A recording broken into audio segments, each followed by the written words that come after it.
कि जो हमारा टॉपिक है मेडुला ब्लास्टोमा। सबसे पहले जो एमसीक्यूज आता है, ये most common malignant brain tumour है चिल्ड्रन में। Most common malignant brain tumour है, ये एमसीक्यूज आता है। और जबकि मोस्ट कॉमन आपका जो ब्रेन ट्यूमर होता है, most common primary brain tumour children में, वो पिलियोसिस्टिक एस्ट्रोसाइटोमा है। अब मेडुला ब्लास्टोमा बेसिकली क्या करवाता है, ये आपके सेरिबेलम को इन्वॉल्व कर सकता है और उससे क्या करता है, ये आपके फोर्थ वेंट्रिकल को कंप्रेस करता है। और फोर्थ वेंट्रिकल कंप्रेस होने की वजह से क्या होता है, नॉन कम्युनिकेटिंग हाइड्रोसेफलस। इस चीज को समझे। देखें, आपका जब सीएसएफ की फॉर्मेशन हो रही होती है तो आपने इस चीज को ध्यान में रखना है। ये देखें, जब सीएसएफ की फॉर्मेशन हो रही है तो सीएसएफ की फॉर्मेशन कहां पे होती है, आपके लेटरल वेंट्रिकल्स में। लेटरल वेंट्रिकल्स से सीएसएफ की फॉर्म होके कहां पे आता है, आपका थर्ड वेंट्रिकल्स में। और थर्ड वेंट्रिकल्स में उसने बोला, उसके बाद कहां पे आता है, फोर्थ वेंट्रिकल्स में। अब उसने बोला है जो आपका जो मेडुला ब्लास्टोमा है वो फोर्थ वेंट्रिकल को कंप्रेस कर देता है। जब इसको कंप्रेस करेगा तो इसकी वजह से क्या आएंगी, नॉन कम्युनिकेटिंग हाइड्रोसेफलस। इसका मतलब क्या होता है, आपका जो सीएसएफ इसमें सर्कुलेशन हो रही होती है और सर्कुलेशन ऑब्जॉर्प्शन नहीं होती है, जिसकी वजह से सीएसएफ क्या होगा, इंक्रीज हो जाता है। और इंक्रीज सीएसएफ होने को क्या बोलते हैं हम, हाइड्रोसेफलस। क्योंकि आपको पता है लेटर वेंट्रिकल से थर्ड वेंट्रिकल, थर्ड से फोर्थ वेंट्रिकल, फिर कहां पे जाता है आपका सब एक्नोइड ग्रेनुलेशन में। लेकिन ये क्या करता है, फोर्थ वेंट्रिकल कंप्रेस करता है, जिसकी वजह से सीएसएफ इंक्रीज हो जाता है और इसकी वजह से ये क्या करवाता है, नॉन कम्युनिकेटिंग हाइड्रोसेफलस करवाता है। हाइड्रोसेफलस का मतलब क्या है, आपका सीएसएफ इंक्रीज हो जाएगा। जब सीएसएफ इंक्रीज होगा जिसकी वजह से आपका इंट्राक्रेनियल आईसीपी रेज हो जाएगा, इंट्राक्रेनियल प्रेशर, और उसकी वजह से आपको हेडिक और पेपिलोइडेमा की सिम्टम्स आएंगी। अब इसको यहाँ पे देख लेते हैं। उसने बोला कि जो मेडुला ब्लास्टोमा है ये आपके फोर्थ वेंट्रिकल को कंप्रेस करता है, जिसकी वजह से नॉन कम्युनिकेटिंग हाइड्रोसेफलस होगा और उसकी वजह से आपका आईसीपी इंट्राक्रेनियल प्रेशर इंक्रीज होगा और हेडिक और पेपिलोइडेमा की सिम्टम्स आएंगी।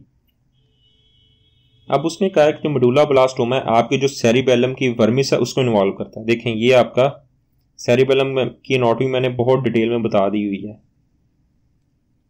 जब सेरिबेलम की बात करें तो इसके मिड में जो सेरिबेलम है उसको बोलते हैं सेरिबेलम वर्मिस, सेरिबेलर वर्मिस। और अगर सेरिबेलर वर्मिस में प्रॉब्लम आ जाए तो इसकी वजह से क्या होगा, आपको ट्रंकल एटेक्सिया हो जाएगा, पेशेंट की वॉक करने में दिक्कत आएगी। और जो मेडुला ब्लास्टोमा है ये क्या करवाता है, ये ड्रॉप मेटास्टेसिस करवाता है, सेंड करवाता है आपका drop metastasis to spinal cord. देखिए, ड्रॉप मेटास्टेसिस बेसिकली क्या होता है, ये ड्रॉप मेटास्टेसिस ये होता है आपका, ये intradural extra medullary metastatic lesion होता है, मेटास्टेटिक लेजन होता है ऑफ स्पाइन का। और किसकी वजह से होता है, ये intradural extra medullary metastatic lesion of spine होता है। किसकी वजह से होता है, ये बेसिकली होता है आपका सब arachnoid spread of primary brain tumour की वजह से होता है, spread of primary brain tumour की वजह से होता है। अब उसने बताया जो आपका मेडुला ब्लास्टोमा ये क्या होता है, पी नेट होता है। यानी ये कहां से होता है, ये प्राइमेटिव नीरो एक्टोडर्मल ट्यूमर होता है, प्रिमेटिव नीरो एक्टोडर्मल ट्यूमर होता है। अब इसमें बेसिकली होमोराइट रोजेटी होते हैं। देखिए, इस तरह के होमोराइट, ये रोजेटी हैं यू, और इनके जो ये बेसिकली उसने बोला स्मॉल ब्लू सेल्स होते हैं जो सराउंडिंग में, इनके कहां पे होती है, सराउंडिंग में सेंट्रल एरिया ऑफ न्यूट्रोफिल्स में होते हैं। इस चीज को यहाँ पे देखें, ये आपके नजर आएंगे आपको, ये आपके रोजेटी हैं, ये देखें, ये यूं बने हुए हैं। तो इस चीज को देखें, इसमें लिखा हुआ है, ये आपका क्या है, बेसिकली होमोराइट रोजेटी है। ये स्मॉल ब्लू सेल्स होते हैं, जो आपको मैंने बता दिया, स्मॉल ब्लू सेल्स होते हैं यूं, और सेंट्रल एरिया ऑफ न्यूट्रोफिल्स में होते हैं, सराउंड कर रहे होते हैं। किस चीज को सराउंड करते हैं, आपका सेंट्रल एरिया ऑफ न्यूट्रोफिल्स को। अब इसमें स्नेप्टोफाइजिन पॉजिटिव होगी। आपको पता है स्नेप्टोफाइजिन बेसिकली इसमें, क्योंकि ये मेडुला ब्लास्टोमा ट्यूमर है उसमें पॉजिटिव होती है। और दूसरे क्या आपके नीरो